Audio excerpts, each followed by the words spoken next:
Okay, let's talk about one of the most common pieces of career advice you will ever hear. We're going to take it on and we're going to explain why it might be the very thing that's holding you back. So get ready to rethink everything you've ever been told about your job and your passion. You've all seen this, right? It's on posters, it's in every graduation speech. It's this beautiful idea that we're all told to chase, the ultimate career goal. But what if this well meaning advice isn't just unhelpful?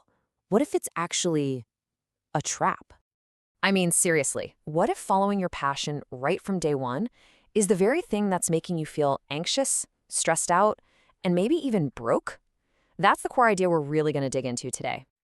And that brings us to what some people call the do what you love myth.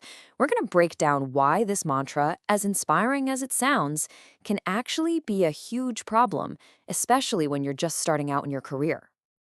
So this is the first big issue, right? This whole philosophy puts this enormous weight on your shoulders. It kind of tells you that if your first job or your second or even your third job isn't your absolute dream job, then you've somehow failed. And that creates a ton of unnecessary anxiety. So how do we get out of this mindset? Well, the key is escaping what author and entrepreneur Chris Kerner calls the passion trap. In this phrase, it just gives a name to that feeling of anxiety, doesn't it? The passion trap is this belief that your greatest passion, whether it's art or music or starting a nonprofit, has to pay all your bills right from the get-go. And that is just a recipe for stress, and it can even make you start to resent the very thing you used to love. Okay, so let's get to the crucial point. Why is this so hard? Why is it such a trap to try and monetize your passion right away? Well, the answer, according to Kerner, comes down to a really simple and maybe a little bit brutal statistical reality. Chris Kerner basically argues that the statistical overlap between the thing you are most passionate about and the thing that can give you a stable income is, at the start of your career, almost zero. The market doesn't necessarily care about your passion, at least not yet. So, this brings us to Kerner's pretty radical solution.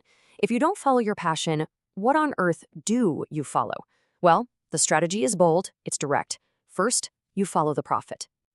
And this slide just illustrates the shift perfectly. The myth says, start with your passion and just hope it somehow leads to profit down the line.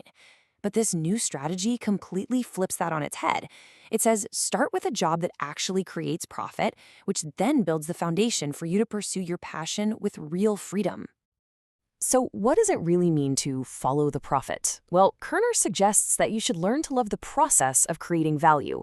It's not about being passionate about the specific thing you're selling, but about mastering the universal skill of commerce itself, turning $1 into two. That's a skill that's valuable absolutely everywhere.